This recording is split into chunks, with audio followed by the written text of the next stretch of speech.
Hello, and I'm so happy to see you, hear from you, however you are consuming this content. So I appreciate you.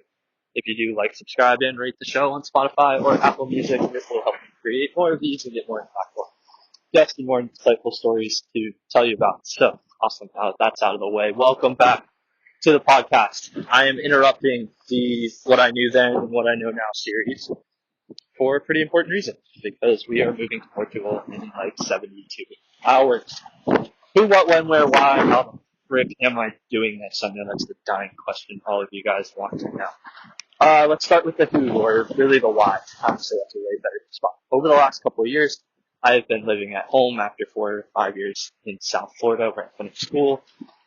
Launched or continued to grow my company, worked with a few startups in the process, and just realized South Florida wasn't the place where I needed to build at 21 years old.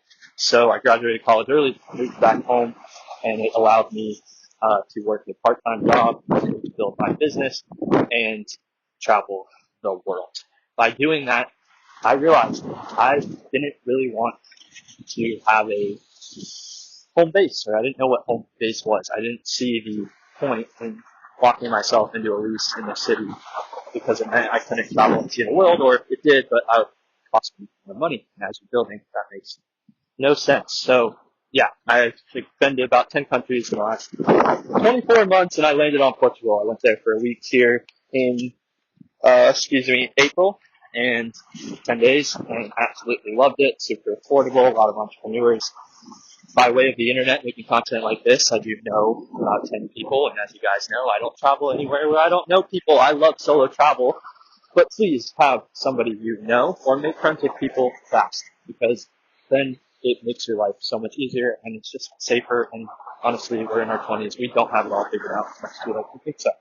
So, yes, Portugal landed there because I knew people already. It's really close to Spain.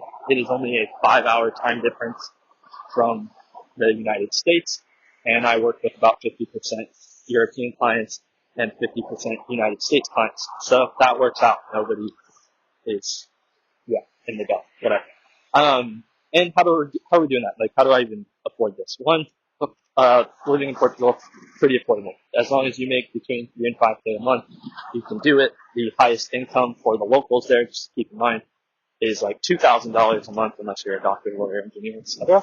So if you come in $1,000 plus that and some savings, you are in good shape and you can do that. How are we doing that? Profit Deck has been my baby, my business, since I was 17, 18 years old. And if I wasn't making at least that much money, I will talk about numbers on here. It's all relative. It's back into making all this much bigger and more awesome. Then this wouldn't be possible. So I'm glad that is addressed. If you launch a really cool marketing agency and name it after you, or you just take a skill you're really good at and go find people that need that skill and sell it 3 times a month for $1,000, well then you can do that too. Okay, awesome. I love simplifying the game, if you guys can tell. I love this kind of creation. This is Jack in full form. If you hung out with me in person, this is the guy you're going to get. When am I leaving? Yes, 72 hours. Why am I there? Just kind of address that. Plenty of entrepreneurs. I actually have some family out there.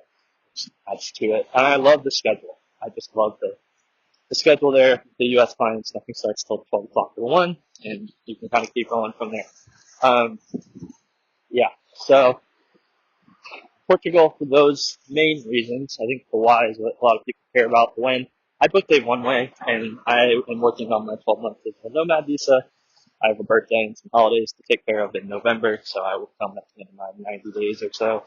And then I plan on at least heading back out to that part of Europe.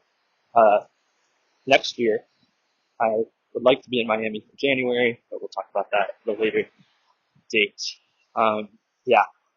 My plan out there is to do very much what we have done the last 2.5 years. And I say playing the game the right way. My schedule, guys, ultimately is very boring, and it's awesome. I don't find the boring stuff boring. I find it peaceful. And this year, my goal was to find my peace, and I learned you don't find your peace, you feel your peace. And the best way to feel your peace most often is to find your peace, which means meditation, walking the beach like I am now, spending time with family, people you love, only surrounding your circle with people who want you to win more than you do, and people you genuinely want to see win as well. When you address those 4 things, I came to this conclusion in church. And if you want to throw God into the mix, even better. And I think it's like you don't have time to think about anything else.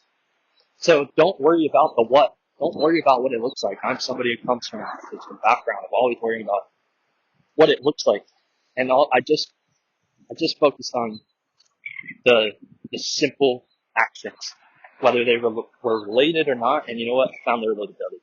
The relatability between meditation and my business is that I have some of my best ideas during meditation. So statistically, the more I meditate, the better business ideas I have. And the better business ideas I have, the more people I can help. The more people I can help, the more my wealth grows. Because we all know that's how wealth works. It's a value transfer. Yeah, we are 6 minutes in and we are freaking cooking. I absolutely love it. Who, what, when, where, why, how. Damn, I really ran right through that, honestly.